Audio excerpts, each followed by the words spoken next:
제가 많은 사람들에게 받는 질문이 공통된 질문이 하나가 있습니다. 예수님을 믿으면 죄 용서를 받고 의인이 된다고 하는데 왜 계속 죄를 짓습니까? 예수님을 믿으면 우리는 분명히 우리의 죄가 용서받고 의인이 된다라고 말을 하는데 왜 나도 그렇고 우리 주변에서 여전히 죄를 짓는 모습들이 나타납니까? 아마 여러분들도 이 고민을 해보셨을 줄로 압니다. 오랜 시간 교회를 다니고 예수님을 믿는다라고 계속해서 고백을 하는데도 불구하고 우리는 여전히 죄를 짓게 됩니다. 그런데 사도 바울 역시 이 고민이 있었습니다. 로마서 7장 15절에서 사도 바울이 이렇게 고백합니다. 내가 행하는 것을, 그러니까 내가 살아가면서 하는 그 일을 내가 알지 못하노니 곧 내가 원하는 것은 행하지 아니하고 도리어 미워하는 것을 행함이라. 살아가면서 하고 싶지 않은데 그것이 이제 죄로 인해서 나타나는 그 일이 있는데 그것을 하고 싶지 않은데도 불구하고 하게 된다라는 그런 갈등을 담아서 얘기합니다. 그래서 마지막에 이런 고백을 합니다. 7장 24절인데 오호라 나는 곤고한 사람이로다. 이 사망의 몸에서 누가 나를 건져내랴. 이 갈등 속에서 죄를 짓지 말아야 되는데 그럼에도 불구하고 죄를 짓는 이 현실적인 그런 갈등 속에서 고민하다가 나는 공고한 사람이다. 나는 정말 구제불능이다. 이 사망의 몸에서 누가 나를 건져낼 수 있을까? 그 안타까운 고백을 했습니다. 그것을 보면은 이런 죄를 짓지 말아야 되는데 그럼에도 불구하고 죄를 지으면서 사는 우리 안에 있는 그리스도인 안에 있는 이런 갈등은 몇몇 사람들의 고민은 아닌 것 같습니다. 가장 탁월한 선교사였고 목회자였고 많은 교회를 개척했고 성경을 16권이나 쓴 성경 저자였고 사도였던 바울마저도 이런 것으로 고민했다면 아마도 많은 사람들, 대부분의 사람들이 이런 고민들을 하면서 또 살아가지 않을까 생각을 합니다. 예수님을 믿으면서도 죄의 유혹을 받는 것, 그건 어느 한 사람만의 고민이 아니라 안타깝게도 구원받은 모든 그리스도인들의 현실이고 또 우리가 안타깝게도 갈등하는 모습이다라고 봅니다. 그렇다고 해서 죄를 짓고 사는 것이 당연하다는 얘기는 아닙니다. 그렇다면 죄를 짓지 말고 살도록 요구받은 우리의 삶과 그리스도의 삶과 죄에 대해서 유혹을 받으면서 살 수밖에 없는 그런 우리의 육신의 삶의 이 갈등 속에서 우리는 어떻게 살아야 될까요? 그렇게 살면 안 된다고 하는 하나님의 명령, 거룩한 그리스도인의 삶에 대한 부르심과 그럼에도 불구하고 우리 안에 있는 그 죄로 인해서 여전히 죄를 짓게 되는 이 현실적인 안타까움 속에서 갈등하게 되는 우리의 삶 속에서 우리는 어떻게 이 갈등을 해결하면서 살 수 있을까요? 오늘 설교 본문이 이 갈등에 대한 근본적인 설명을 하고 있습니다. 오늘 말씀은 애굽의 10가지 재앙에 대한 그 마지막 세 번째 설교입니다. 첫 번째 설교는 애굽의 재앙이 오늘날 어떤 의미가 있을까에 대해서 살펴봤습니다. 그래서 애굽의 재앙은 오늘날 우리에게 하나님의 말씀이 역사적인 사실인 것을 가르쳐 준다고 했습니다. 그리고 우상을 멀리하며 살아야 된다라고 가르쳤습니다. 그리고 죄의 본질이 무엇인지 이 애굽의 10가지 재앙이 가르쳐주고 있다라고 했습니다. 두 번째 설교에서는 애굽 재앙을 통해서 하나님이 어떤 분이신가를 살펴봤습니다. 하나님은 그 어떤 존재와 그 누구와 비교할 수 없는, 비교 불가능한 절대 지존이다라고 했습니다. 그리고 하나님은 모든 피조물의 경배를 받으실 유일신이라고 했습니다. 오늘 세 번째 말씀에는 애굽의 장자, 모든 장자, 사람과 가축의 첫 번째로 태어난 그 장자가 죽게 되는 10번째 재앙 사건과 유월절 사건이 나타납니다. 장자의 죽음과 이 유월절 사건은 굉장히 긴밀하게 연결되어 있는 사건입니다.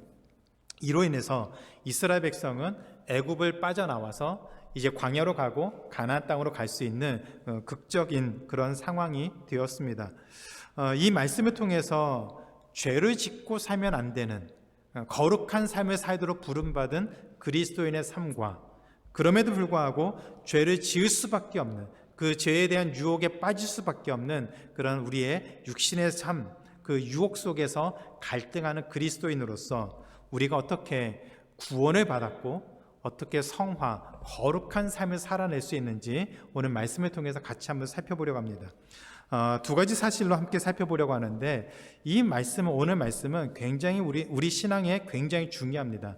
여러분이 기회가 된다면 몇 번씩 말씀을 다시 들으셔서 그 내용을 정확하게 이해하시고, 그것을 통해서 우리가 더 건강하게 또 하나님이 기뻐하시는 본질적인 그 믿음, 복음의 삶이 무엇인지를 다시 한번 돌아보는 시간을 꼭 가지셨으면 좋겠습니다.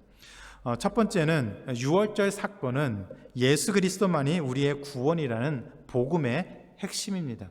예수 그리스도가 우리의 유일한 구원자가 되신다고 하는 그 복음의 핵심을 가르쳐주고 있습니다. 하나님은 모세를 통해서 애굽에 10가지 재앙을 내리셨습니다. 그 마지막 재앙은 사람과 가축의 첫 번째 태어난 첫째, 장자, 첫 번째 태어난 가축을 모두 죽이는 아주 가혹한 재앙이었습니다. 한 집에서 첫째 아들, 장자는 아버지를 이어서 그 집을 대표하는 사람이었고, 가문의 운명이 이 장자를 통해서 좌지우지될 정도로 굉장히 중요한 역할을 하는 사람이었습니다. 그런 장자가 죽는다고 하는 이 재앙은 애굽이라고 하는 그 큰 나라의 근간을 완전히 흔들 수 있는 굉장히 놀라운 사건이었습니다. 엄청난 사건이었습니다. 출애굽기 12장 29절에 보면 하나님은 실제로 이 애굽 재앙의 마지막 재앙을 내리시는데, 애굽 땅에서 모든 처음 난 것, 곧 바로 왕의 첫째 장자와부터 시작해서 옥에 갇힌 사람, 오늘 우리가 읽은 말씀에는 노예들, 가장 낮은 사람들의 장자까지 죽었다라고 하는데, 그들뿐만이 아니라 가축의 처음 난 것까지 하나님이 모두 죽이셨다라고 얘기를 하고 있습니다. 그래서 30절에 보면 이 날에 하나님이 애굽에 이 10번째 재앙을 내리는 이 날에 애굽에서 죽임을 당하지 않은 그 집이 하나도 없었다고 했습니다. 이 사건으로 인해서 애굽의 모든 사람, 바로를 비롯해서 애굽의 모든 사람들이 큰 충격을 받았습니다. 한날 갑자기 모든 집에 있는 장자들이 죽임을 당하는 큰 충격적인 사건이 일어났습니다.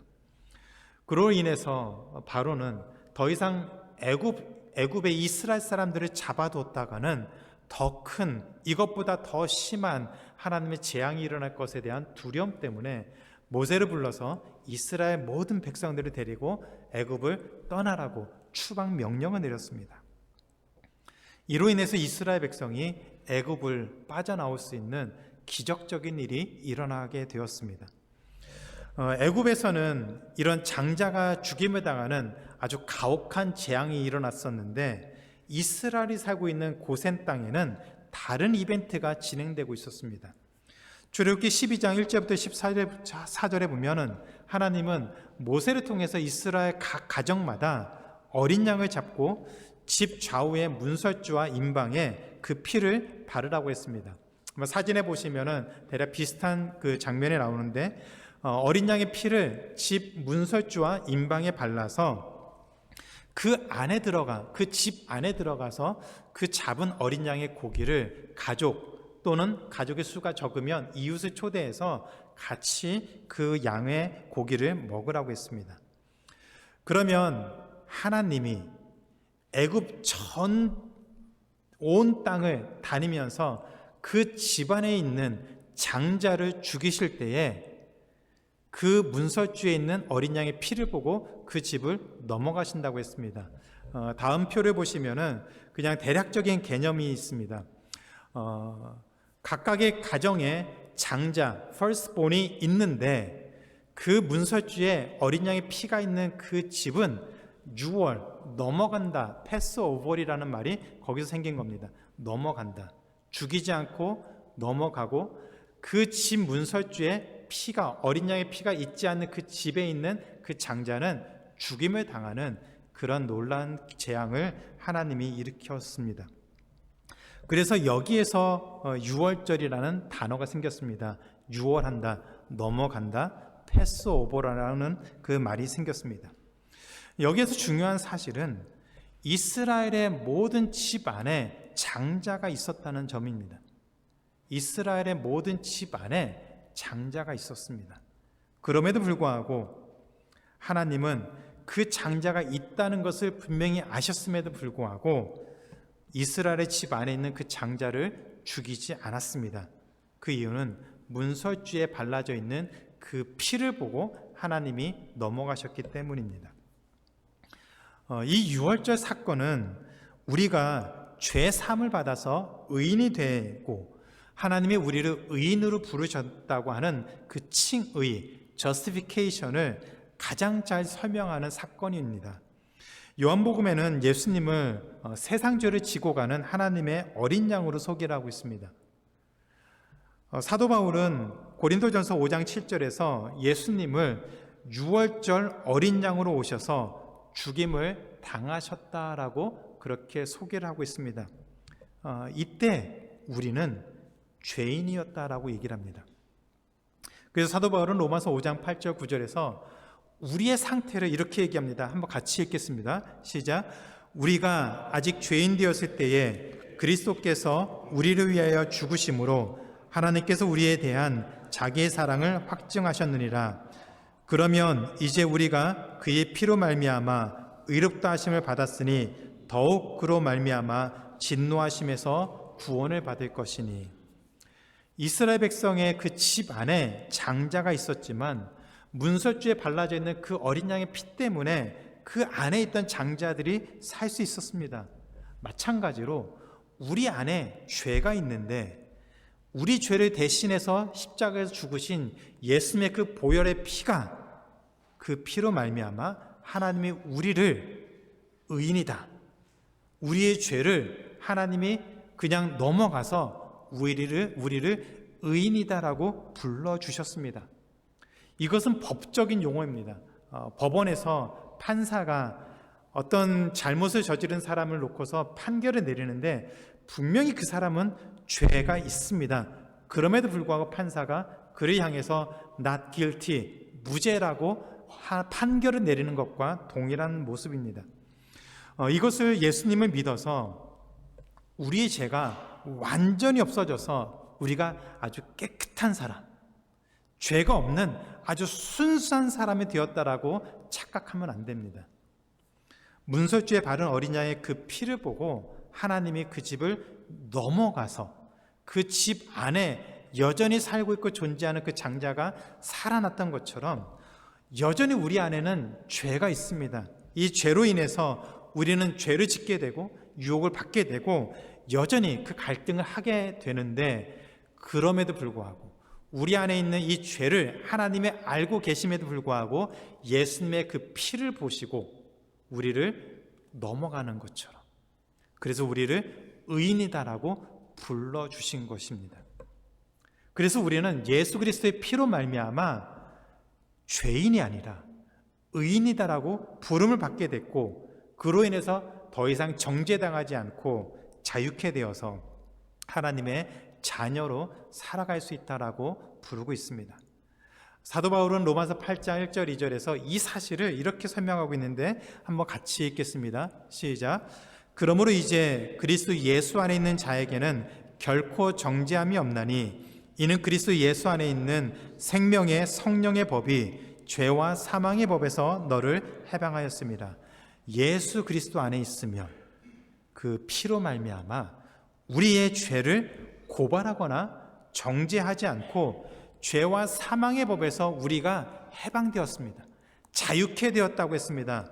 그러나 만약 우리가 예수 그리스도 안에 있지 아니하고 그 바깥에 있으면 여전히 우리 안에 있는 그 죄로 말미암아 우리는 죄의 속박을 받게 되고 여전히 사탄에게 사로잡혀서 어두움 가운데 살 수밖에 없는 그런 정죄받고 사망과 죄와 사망의 법에 갇혀서 살 수밖에 없는 그런 연약한 존재입니다. 제가 서두에서 던진 질문에 대한 답이 바로 이것입니다. 우리는 예수 그리스도를 믿어서 죄 사함을 받았지만 여전히 그 죄가 우리 안에 존재하기 때문에 그 죄로 말미암아 갈등하게 되고 유혹을 받게 되고 또 때로는 실수하게 되고 실패하게 되면서 여전히 죄에 대한 갈등을 하고 살게 됩니다. 왜냐하면 우리의 죄는 예수 그리스도의 그 피로 말미암아 하나님 보시기에 가려진 것이지 없어진 것이 아닙니다. 가려져서 지금 우리가 의인이다라고 부름을 받게 된 것이지 여전히 우리는 죄에 대한 갈등과 고민과 그 씨름을 할 수밖에 없는 그런 연약한 존재라는 것입니다. 우리가 예수 그리스도의 보혈을 붙잡고 그 안에 거하며 살 때 우리 죄가 가려지고 정죄함이 없고 죄와 사망의 법에서 해방된 것이지 죄를 막 짓고 살아도 된다는 얘기는 아닙니다. 이것을 우리가 구분하면서 살아야 됩니다. 우리가 예수님으로 말미암아 죄 사함에 대한 선포를 받고 의인이다라고 그렇게 하나님이 인정해 주셨다면 그 죄 사함의 은혜가 우리에게 얼마나 큰지를 다시 한번 돌아보면서 더 이상 죄를 짓지 않고 살려고 몸부림을 쳐야 됩니다. 우리가 의인이 된 것이 그냥 죄를 막 지어도 하나님이 다시 용서해 주겠지라고 하는 그런 생각 때문에 죄를 지어도 아무 무감각함, 아무런 감각이 없이 그렇게 살아도 된다는 얘기가 아닙니다. 오히려 우리 안에 있는 이 죄에도 불구하고 이 더럽고 추악한 죄의 그 근본적인 그 모습에도 불구하고 예수님의 그 보혈의 피로 말미암아 우리가 용서함 받고 구원의 은혜를 누렸다면 그 죄사함의 은혜를 우리가 기억한다면 막 살 수가 없는 것이죠. 죄를 짓지 않으려고 몸부림치면서 살 수밖에 없는 것, 그것이 바로 은혜를 받은 자의 삶의 모습입니다. 누구라도 이 정도면 됐지, 이 정도면 그래도 저 사람보다는 깨끗하고 저 사람과는 내가 그런 정도의 죄를 짓지 않고 사니까 괜찮겠지라고 말한다면 우리는 넘어질 수가 있습니다. 그 누구도 괜찮다, 이 정도면 됐다라고 말할 수 있는 그런 사람이 없습니다. 스스로 잘난 것처럼 이제 하나님의 자녀가 되었으니까 특권의식을 가진 것처럼 그렇게 살아가서는 절대로 안 됩니다. 왜냐하면 우리를 저주하는 죄가 여전히 우리 안에 존재하기 때문입니다. 그래서 우리 안에 갈등과 씨름은 현재 진행형입니다. 과거에서 끝난 것이 아니라 여전히 지금도 우리 안에 있는 그 죄로 말미암아 우리는 갈등하고 씨름하고 그것을 아파하면서 어떻게든지 그렇게 살지 말아야지라는 그 갈등 가운데 매일매일 삶 속에서 씨름하며 살아가는 것, 현재 진행형으로 우리의 갈등이 있다는 것을 기억해야 됩니다. 이 사실을 인식하고 우리 안에 있는 그 죄로 말미암아 애통하고 죄에 사로잡혀 살려고 하는 그 육신의 욕망을 하나님의 은혜로 이기려고 하는 그 몸부림이 우리에게 너무나도 필요합니다. 사도 바울의 고민과 씨름이 바로 이것이었습니다. 그래서 로마서 7장 24절 25절에 사도 바울이 이 고백을 하는데 나라는 것을 한번 강조해서 같이 한번 읽겠습니다. 시작. 오라 나는 곤고한 사람이로다. 이 사망의 몸에서 누가 나를 건져내랴. 우리 주 예수 그리스도로 말미암아 하나님께 감사리로다. 그런즉 내 자신이 마음으로는 하나님의 법을 육신으로는 죄의 법을 섬기노라. 우리는 죽는 순간까지 스스로 잘난 것을 자랑할 수가 없습니다. 우리는 죽는 순간까지 내 안에 있는 그 어떤 것, 어쩌면 다른 사람보다 조금 더 거룩하게 사는 것, 그것조차도 우리는 자랑할 수가 없습니다. 오히려 우리는 언제든 실패할 수 있고 언제든 넘어질 수 있고 언제든 떨어질 수 있는 연약한 존재라는 것을 계속해서 기억해야 됩니다. 그렇기 때문에 예수 그리스도를 계속 붙잡고 그 은혜의 보혈을 붙잡고 살려고 하는 그 몸부림이 필요합니다. 죄를 이기기 위해서 매 순간 호흡하는 것처럼 기도하며 겸손하게 우리의 모든 생각을 예수님에게 고정시키고 집중하고 그 은혜를 사모하는 자리로 계속해서 나아가야만 우리 안에 있는 이 죄의 씨름에서 우리가 그래도 이길 수가 있습니다. 그렇지 않으면 우리는 언제든지 매 순간 죄의 유혹에 빠질 수 있고 넘어질 수 있는 그런 연약한 존재라는 것을 기억해야 됩니다. 한때 한국교회를 좌지우지했던 대단한 목사님들, 그 목사님들의 말년을 보면은 정말 안타까운 모습들이 많이 있는 것을 보게 됩니다. 왜 그럴까요? 정말 한국교회 부흥의 그 산 증인들이었던 그분들이 왜 그 많은 경험을 하고 그 많은 목회를 하고 좋은 결과를 얻었던 그분들의 말년이 왜 본이 되지 못하고 왜 실수투성이고 왜 실패하고 넘어진 모습이 되었을까요? 고민하면서 이런 생각이 들었습니다. 만약에 한 가지 이유를 찾는다면 그 안에 있는 자기 자신 안에 있는 이 죄에 대한 그 인식이 없어져서 그렇지 않을까. 너무나 많은 성공을 했고 너무나 많은 은혜를 누렸고 그것 때문에 자신은 대단한 사람인 것처럼 이제 더 이상 그 죄에서 억눌리지 않는, 속박되지 않는 뭔가 특권의식을 가지고 있는, 면죄부를 가지고 있는 그런 사람인 것처럼 스스로 생각해서 죄 가운데 살면서도 나는 괜찮지, 나는 괜찮다라고 생각하는 그 모습이 그분들을 하나님의 심판대에 더 가까이 향하게 하지 않았을까? 그렇다면 우리는 예외일까요? 정말 한때 한국교회 그 부흥의 산 증인이었던 그 분들마저도 그렇게 쉽게 넘어질 수 있는 그런 상황이라면 그럼 우리는 어떨까요? 여러분들은 자신할 수 있겠습니까? 잠깐 눈을 감고 무감각한 채 생각하지 않고 아무런 감각 없이 고민 없이 그냥 우리가 하고 싶은 대로 살아가고 휘둘린다면 장담하건대 우리가 더하면 더했지 그런 분들보다 덜하진 않을 것 같습니다. 스스로를 너무 괜찮은 것처럼 우리는 문제없는 것처럼 우리는 하나님의 그 은혜 안에 계속해서 거하는다고 하는 그런 안전함, 확신 거기에 휘둘려서 무슨 죄를 지어도 괜찮다고 생각한다면 우리는 그 자리에서 반드시 넘어질 수 있습니다.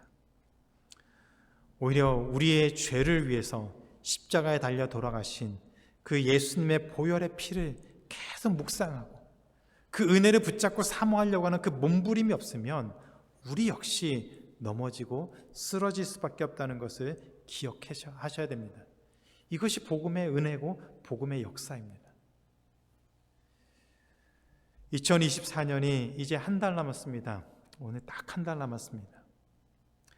올 한 해를 돌아보면서 우리가 어떻게 살았는지 한번 돌아보는 시간들을 꼭 가지셨으면 좋겠습니다. 때로는 실수하고 실패했어도 우리는 여전히 하나님의 은혜를 누리는 하나님의 자녀입니다. 그럴 수 있습니다. 그러나 그것이 괜찮다라고 생각해서는 안 됩니다. 넘어졌기 때문에 가슴 아파하고 다시 은혜의 자리, 사모한 자리로 나아가서 거기에서 다시 시작하는 은혜가 우리 안에 계속해서 일어나야 됩니다. 그 시작을 통해서 2025년 우리가 정말 결단하고 복음의 능력을 경험하고 살아갈 수 있는 그런 한 해가 되도록 지금부터 기도로 준비하며 새로운 해를 시작하시는 우리 모두의 삶이 되기를 주님의 이름으로 축원합니다. 두 번째로 6월절 사건은 거룩한 삶을 살도록 우리를 부르신 하나님의 명령입니다. 하나님의 명령. 거룩한 삶을 사는 것은 그냥 옵션이 아니라 하나님의 명령입니다. 하나님의 애굽의 모든 장자를 죽이는 그 재앙을 일으키는 그 날에 이스라엘 백성은 어린 양을 잡고 그 피를 문설주에 발랐습니다. 그리고 그 집 안에서 모두 모여서 어린 양의 고기를 먹었습니다. 이것이 바로 유월절 패스오버라고 하는 그 절기의 시작이었습니다. 그리고 이 유월절 다음 날 이스라엘 백성들은 애굽을 떠났습니다. 이때부터 일주일 동안 이스라엘 백성들은 무교절이라고 하는 그 절기를 지켰습니다. 오늘 우리가 읽은 말씀 12장 15절에 보면 이렇게 설명하고 있습니다. 너희는 7일 동안 무교병을 먹을지니 그 첫날의 누룩을 너희 집에서 제하라. 무릇 첫날부터 7째 날까지 유교병을 먹는 자는 이스라엘에서 끊어지리라. 보통 때는 이스라엘 백성들도 누룩, 효소죠. 효소를 넣고 밀가루를 발효시켜서 만든 빵을 먹었습니다. 근데 이 누룩이라는 것은 애굽에 있는 모든 죄와 우상과 연결된 그 죄를 상징하는 것입니다. 그래서 애굽을 떠날 때 하나님이 이스라엘 백성들에게 그 긴박했던 상황, 정말로 급박하게 애굽을 나가야 되는 그 상황 속에서 애굽과 연결된 그 모든 죄를 끊어버리고, 그리고 일주일 동안 누룩을 넣지 않는 그 빵을 먹음으로 인해서 이 무교절을 지키면서 이제 더 이상 애굽과 관련된 그 죄를 계속해서 짓지 않는 그 삶을, 거룩한 삶을 살 것을 시각적으로 실제 경험하면서 그것을 절기로 지키면서 그들로 하여금 살아내도록 명령을 내렸습니다. 그런데 이 무교절이라고 하는 그 절기가 유월절 사건 이후에 시작된 절기라는 것이 굉장히 중요합니다. 이 무교절, 일주일 동안 지키는 이 절기는 유월절이라고 하는 어린 양을 잡아서 죽이고 그 피로 말미암아 그 집 안에 장자들이 죽지 않은 이 유월절 사건 이후에 시작되는 절기라는 것이 굉장히 중요한 의미를 갖고 있습니다. 유월절 어린 양으로 말미암아 이스라엘 백성은 더 이상 애국과 관련된 백성이 아니라 하나님의 백성으로 구별된 그런 자녀로서 인정을 받게 되었습니다. 그래서 하나님은 이스라엘 백성들로 하여금 구별된 삶, 거룩한 삶을 살 것을 요구하셨는데 그것이 바로 이 무교절의 시작이었습니다. 이미 말씀드린 것처럼 이 유월절 사건은 유월절 어린 양으로 오셔서 십자가에 죽으신 그 십자가에 죽으시고 그 피로 말미암아 우리의 모든 죄를 사해 주셔서 예수님이 이 땅에 오신 그 구속의 모든 사건들을 미리 보여준 사건이었습니다. 우리가 우리 죄를 자백하고 예수 그리스도를 구주로 믿으면 하나님의 자녀가 되는 그 은혜를 누리게 된 것, 그것이 바로 이 유월절 사건과 긴밀하게 연결된 사건이었습니다. 그래서 유월절에 이어서 누룩이 없는 그 빵을 먹으면서 애굽 사람들이 지었던 그 죄와 구별된 삶을 살도록 요구받았던 것처럼 우리도 하나님이 예수 그리스도로 말미암아 죄 사함을 받고 그리스도인으로서 죄와 분리된 그런 삶을 살 것을 요구한 것이 바로 이 유월절 그 이후에 생긴 이 무교절 절기의 시작이었습니다. 그래서 우리도 역시 죄와 분리된 삶을 살 것을 하나님이 가르치셨고 요구하고 있습니다. 사도 바울이 이것을 고린도전서 5장 6절과 8절에서 얘기를 하고 있습니다. 같이 한번 읽겠습니다. 시작. 너희가 자랑하는 것이 옳지 아니하도다. 적은 누룩이 온 덩어리에 퍼지는 것을 알지 못하느냐. 너희는 누룩 없는 자인데 새 덩어리가 되기 위하여 묵은 누룩을 내버리라. 우리의 유월절 양 곧 그리스도께서 희생되셨느니라. 이러므로 우리가 명절을 지키되 묵은 누룩으로도 말고 악하고 악에 찬 누룩으로도 말고 누룩이 없이 오직 순전함과 진실함의 떡으로 하자. 누룩이 없는 무교병을 통해서 부패하지 않는, 더럽혀지지 않는, 오염되지 않는 순전한 삶을 살 것을 시각적으로 명령한 것이 이 무교절이었는데 역시 우리도 죄로부터 구별된 거룩한 삶을 살아야 된다라고 하나님이 명령을 하셨습니다. 그래서 우리는 죄 앞에서 갈등하고 씨름하면서 살지만 실패하고 넘어지면서 또 때로는 죄의 유혹을 받으면서 살지만 그곳에서 씨름하고 갈등하면서도 계속해서 이 선한 싸움을 싸워가는 것, 그것이 그리스도인의 부르심이라는 것을 기억해야 됩니다. 우리의 죄인됨을 고백하고 우리가 넘어지기 쉬운 존재라는 것을 기억하고 인정하고 더욱 예수 그리스도의 그 은혜를 구하는 자리로 나아가서 거룩함을 갖고 사는 것, 그 삶을 하나님이 이 무교절을 통해서 우리에게도 요구하고 있다는 것을 기억해야 됩니다. 그 싸움이 결코 쉽지 않습니다. 이 거룩함을 누리고 거룩함을 이루면서 사는 삶이 결코 쉽지 않습니다. 그런데 이 싸움에 대해서 예수님이 우리에게 이런 말씀하셨습니다. 요한복음 16장 33절인데 같이 한번 읽겠습니다. 시작. 이것을 너희에게 이르는 것은 너희로 내 안에서 평안을 누리게 하려 함이라.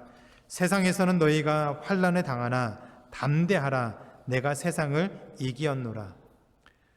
죄와의 씨름은 결코 쉽지 않습니다. 우리가 다 경험하고 알고 있는 것이죠. 그 갈등은 결코 쉬운 갈등이 아닙니다. 어려운 싸움입니다.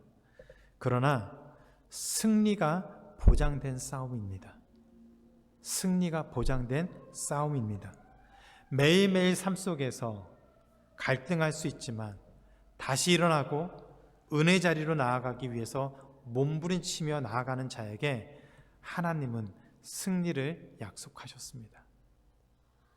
이 싸움에서 승리하며 승전가를 부르며 살아가는 것, 하나님이 그 자리로 우리를 부르셨다는 것을 기억하시며 살아가기를 기도합니다. 우리의 부르심은 하나님이 주시는 그 최후의 승리를 향해서 한 걸음 한 걸음 담대하게 나아가는 것임을 기억하시고 그 삶을 위해서 하나님의 은혜를 계속해서 구하며 살아가는 우리의 모든 삶이 되기를 주님의 이름으로 축원하고 기도합니다. 이제 말씀 맺겠습니다. 하루에 3번 알람을 맞춰놓고 기도하고 그렇게 거룩하게 산다러 가는 어떤 분이 뻔히 들킬 만한 거짓말을 서슴없이 하는 것을 봤습니다. 하루 3번 알람을 맞춰놓고 기도하는 거 결코 쉽지 않습니다. 그렇게 종교적인 열심을 갖고 뭔가를 하는 것처럼 보이는데 거짓말을 너무 뻔뻔하게 하고 어떻게 보면 자기가 불리해지면 했던 말도 뒤집어 버리고 그런 말 한 적 없다라고 거짓말을 하고 돈과 명예를 위해서는 영혼까지 팔아서 불법과 불의를 서슴없이 하는 그런 사람들을 참 많이 보게 되었습니다. 이 모든 사람들이 한 사람도 예외 없이 자신을 그리스도인이라고 소개하더라고요. 심지어는 목회자들도 있었습니다. 자기의 죄성과 연약함을 알고 씨름하면서 사는 것이 아니라 자신의 죄를 합리화시키고 자신은 괜찮다라고 그렇게 말하면서 사는, 그리고 필요하면 하나님의 이름을 갖다 붙이면서 그렇게 사는 그런 사람들 우리 주변에 생각보다 많습니다. 유월절 어린 양의 그 보혈의 은혜를 기억하고 무교절을 지키면서 거룩한 하나님의 자녀로 살도록 요구하셨는데 어쩌면 우리는 우리 안에 있는 그 죄의 유혹에 빠져서 죄를 지으면서도 오히려 아파하고 안타까워하기보다는 스스로를 합리화시키고 괜찮다라고 그렇게 위로하고 다 그렇다라고 자신을 합리화하고 방어하는 그런 모습으로 살아간다면 이것은 잘못된 방향으로 가고 있다는 신호입니다. 죄는 우리에게 아픔을 줍니다. 갈등하게 하고 고민하게 하고 통회하고, 그래서 하나님의 은혜를 다시 찾도록 만드는 것이지 그 죄를 괜찮다라고 합리화시키는 것은 복음의 은혜를 모르는 사람이 하는 모습입니다. 이스라엘의 출애굽은 노예에서 해방된 날이고 죄에서 자유케 된 날입니다. 무엇보다 이 날은 모두의 죄를 사하는 날이었고, 그리고 유월절 어린 양으로 오신 예수 그리스도를 만나게 되는 그런 것을 기념하게 하는 날이었습니다. 그래서 우리도 예수 그리스도로 말미암아 죄사함의 그 은혜를 누리고 있습니다. 그런데 우리가 그 죄사함의 은혜를 싸구려 복음처럼, 싸구려 은혜로 그렇게 취급하면서 살아가는 것은 아닌지 다시 한번 돌아봤으면 좋겠습니다. 그 은혜가 거저다, 그냥 우리에게 거저주는 것이다 라고 하는 것은 싸구려를 얘기하는 것이 절대 아닙니다.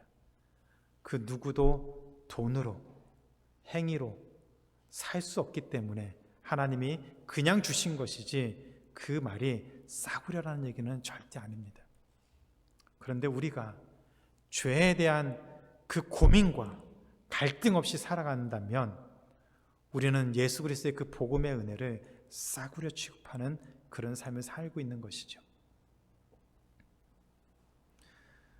복음의 은혜를 확실하게 경험한 사람은, 하나님의 자녀는 결코 죄를 쉽게 생각하지 않습니다. 죄를 합리화시키지 않습니다. 오늘 이 말씀을 기억하시고 한 주간 우리의 모습을 돌아보면서 다시 복음의 은혜를 구하며 살아가는 그런 시간들을 꼭 가졌으면 좋겠습니다. 우리의 모습을 돌아보면서 우리의 실수를 인정하고, 우리의 연약함을 인정하고 고백하고, 그것이 부끄러운 것이 아니라 너무나도 당연한 것임을, 은혜를 받은 사람이라면 당연히 그렇게 살아야 되는 것임을 다시 한번 기억하고, 우리가 얼마나 큰 죄인인지, 하나님 앞에 얼마나 부끄러운 삶인지 그것을 돌아보면서 다시 은혜의 자리로 나아갈 수 있는 우리 모두의 삶이 되기를 주님의 이름으로 축원하고 기도합니다.